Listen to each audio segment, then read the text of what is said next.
Saludos. Esta es mi columna quincenal para Sin embargo, y que he titulado Cuidarse de y cuidar al agua. Ya se sabe, pero nada se pierde con subrayarlo y sobre todo con internalizarlo.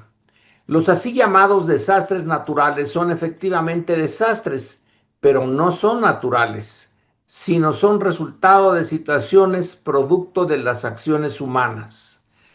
Los ríos se han desbordado desde el principio de los tiempos, lo mismo que los movimientos de las placas tectónicas o el incendio de zonas boscosas y praderas, y sitios que alguna vez fueron hogar de flora y fauna exuberantes, al paso de milenios o millones de años, se convirtieron en grandes extensiones de dunas y médanos.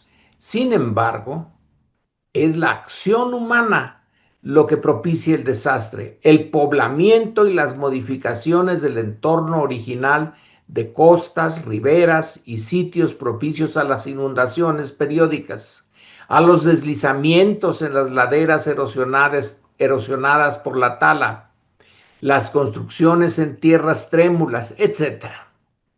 En varias regiones de México, la época de lluvias del 2025 de este año fue atípica y se despidió con un final francamente catastrófico.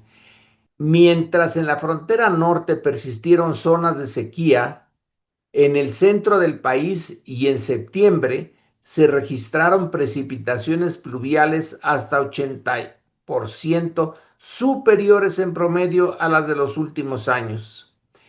Entre el 6 y el 9 de octubre, en ambas costas y en regiones centrales, la lluvia produjo desbordamientos, algunos realmente inéditos, de ríos y derrumbes en la red de carreteras y caminos. Los estados más afectados fueron Veracruz, San Luis Potosí, Puebla, Hidalgo y Querétaro. A la fecha, las cifras oficiales son 7 decenas de municipios afectados de manera muy severa, casi 2 centenares de localidades incomunicadas, 76 fallecidos, 39 personas no localizadas y alrededor de 100,000 familias afectadas, además de daños cuantiosos a las actividades productivas regionales. Es prácticamente imposible prever y evitar toda la gama de desastres naturales, esto está entrecomillado, que nos pueden afectar. Por milenios, el desconocimiento de algunos de los factores que provocan terremotos, marejadas, tsunamis, erupciones, tormentas, sequías, plagas, epidemias y eventos similares dejaban a las concentraciones humanas a merced de la, entre comillas, ira de los dioses. Hoy la ciencia permite, si se dispone de recursos y de la organización y voluntad política adecuadas, prevenir o al menos tomar a tiempo medidas que impidan que estos eventos inevitables asuman un carácter catastrófico. Ya se puede intentar determinar la probabilidad de que se forme un huracán o una tormenta y cuál puede ser su trayectoria. También ya es factible alertar a las poblaciones un tanto alejadas del epicentro de un sismo con algunos minutos de anticipación, o predecir las ondas gélidas o de calores extremos. Sin embargo, aún hay muchas situaciones que pueden ser catastróficas y que son imposibles de predecir o de evitar a tiempo. Hay, sin embargo, algunas situaciones que por razones históricas han generado las condiciones para propiciar el surgimiento y sostenimiento de grandes asentamientos humanos en zonas de riesgo, pero que hoy ya es casi imposible intentar trasladarlas a sitios más seguros. Un caso que ilustra lo anterior es justamente el de la Ciudad de México.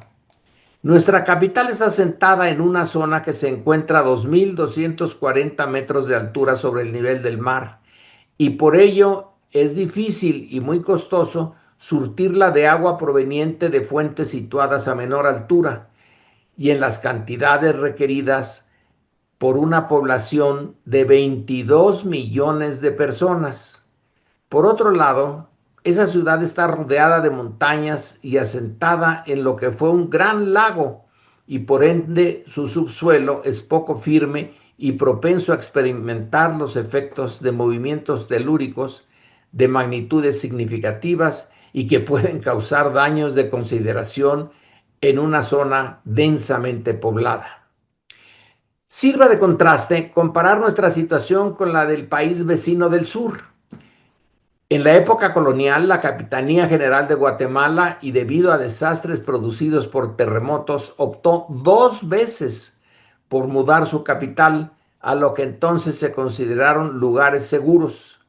Fueron sendas catástrofes, entrecomillado, naturales, las que llevaron a esas mudanzas. La primera ocurrió en 1541. Se trata de un aluvión originado en movimientos de un volcán cercano, y otra producto de los terremotos de 1773. En la capital del México colonial sucedió lo contrario. Frente a un gran desastre, se optó por permanecer en el mismo sitio, pero alterado. Tras la gran inundación de 1629, cuyos efectos se prolongaron a lo largo de un lustro, se desechó la posibilidad de cambiar de sitio a nuestra ciudad lacustre y se optó por alterar la naturaleza de la cuenca del Valle de México, abriendo un desagüe, el Tajo de Nochistongo, en el siglo XVIII. Fue ese el inicio de un esfuerzo gubernamental por dotar al gran cuenco del Valle de México de un desagüe, y ese esfuerzo no ha cesado, no puede cesar. Paradójicamente, lo que llamamos el problema del agua en la Ciudad de México hoy consiste no solo en su difícil drene, un drene cotidiano, sino también en la igualmente difícil tarea de proveerla de agua potable y en cantidades y calidades adecuadas a las formas de vida de los millones de habitantes de la gran zona metropolitana, y hacer del derecho humano, entrecomillado, el derecho humano al agua, no solo una disposición constitucional, sino una realidad cabal para todos los miembros de la megalópolis. Y para tener una idea de lo que significa proveer de agua potable y suficiente, proveniente en parte de zonas más bajas, a una concentración urbana de la magnitud de nuestra capital y de sus alrededores, disponemos hoy de una, y aquí está entrecomillado el título, Evaluación Integral de la Política de Agua Potable de la Ciudad de México 2018-2024. Se trata del informe recién presentado por el Consejo de Evaluación de la Ciudad de México y que fue elaborado por un equipo de 9 especialistas coordinados por la doctora Judith Domínguez Serrano del Colegio de México. El informe, de 292 páginas, aborda más de un centenar de temas puntuales sostenidos por una bibliografía adecuada. Su conclusión no es pesimista, pero sí preocupante, pues deja en claro, y aquí cito, que la Ciudad de México enfrenta una crisis hídrica sin precedentes. Los efectos del cambio climático se reflejan en los impactos de los fenómenos hidrometeorológicos extremos, una sequía de más de 5 años que en las épocas de estiaje convierten el ya de por sí desigual acceso al agua en una situación muy crítica, y en épocas de lluvias, inundaciones urbanas que agravan una situación estructural, se cierran las comillas. Veamos algunas cifras para darnos cuenta del problema. En 2018, el consumo promedio de agua en la zona estudiada se estimó en 350 litros por habitante por día, pero hoy se ha reducido a solo 147 litros. Y ese promedio es engañoso, pues hay zonas de la ciudad que consumen hasta 500 litros per cápita, en tanto que en otras apenas llegan a los 100 litros. Y aquí conviene tener en cuenta que la Organización Mundial de la Salud recomienda como mínimo para hacer efectivo el derecho humano al agua entre 100 y 150 litros por persona. Esas zonas en nuestra ciudad con menos agua ya están en el límite mínimo de lo aceptable. Además de la cantidad está el problema de la calidad. Un estudio en 2020 concluyó que el 18% del agua de la urbe presentaba problemas de calidad que iban desde su contenido de metales pesados hasta sus bacterias de los cuerpos de agua superficial que no entran al sistema de agua potable. No entran, que quede claro, pero que sí son parte del entorno del Valle de México. Su monitoreo muestra que el 78% registra altos niveles de contaminación debido a las descargas sin control que reciben en sus trayectos. Finalmente, las fallas en la red de distribución, en buena medida ya obsoleta, hacen que el 42% del líquido se pierda en fugas. Es de poco consuelo saber que estas pérdidas de agua se filtran a un manto freático porque este ya está sobreexplotado. Se calcula que hay un déficit creciente de agua del subsuelo en la ciudad. En 2023, y aquí pongo comillas, la extracción en el acuífero del Valle de México presentó una extracción del 215% del volumen con respecto a la recarga. Se cierran las comillas. Es obvio que ese déficit es insostenible en el largo plazo. Mantener y sobre todo poner al día el complejo parchado sistema de abastecimiento de agua en el Valle de México requiere de recursos económicos en montos muy superiores a los que hoy se destinan para tal fin. Por tanto, hay que revisar las tarifas que se cobran por el consumo de agua en cada sector en que se ha dividido a la ciudad para administrar su líquido, de tal manera que se pueda financiar y hacer sostenible un sistema de abasto que no requiera del complemento del uso de las llamadas pipas, que entre otras cosas ya se han convertido en una fuente más de ingresos para el crimen organizado.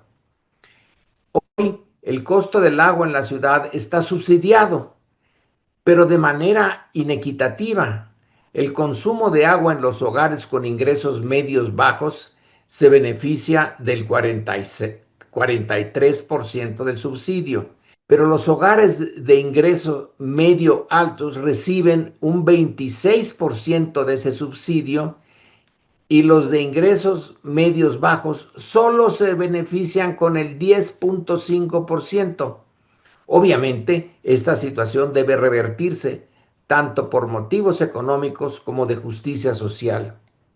Y a la lista de problemas se debe añadir el de los asentamientos humanos precarios en zonas de recarga de los acuíferos, que es otro de los varios retos a resolver con un sentido claro de equidad. En fin, el proyecto de echar mano de la llamada cosecha de lluvia en los hogares es una buena idea, pero requiere de incentivos para que los casatenientes se decidan a invertir en las adecuaciones a sus viviendas que este tipo de recolección y almacenamiento requieren. En fin, que en el periodo evaluado en el estudio citado, que va de 2018 a 2024, se concluye lo siguiente. Se realizaron acciones significativas para la gestión del agua en la capital que permitieron que no se llegara al temido día cero, tales como la reducción de la presión en la red o los acuerdos con otros grandes usuarios que permitieron usar el agua en la ciudad para abastecimiento doméstico. Pero finalmente la crisis sigue ahí y su solución demanda de una centralización de la administración del agua y de una planificación de largo plazo para hacer frente a una problemática que no solo es de la capital mexicana, sino que tiene potencial de afectar a la viabilidad del sistema político y a la seguridad de la nación misma, pues un desastre natural, entrecomillado, en el corazón político de México es algo que por sus consecuencias simplemente no nos debemos permitir. Muchas gracias por su atención a estas observaciones sobre el agua en la Ciudad de México y nos vemos dentro de 2 semanas.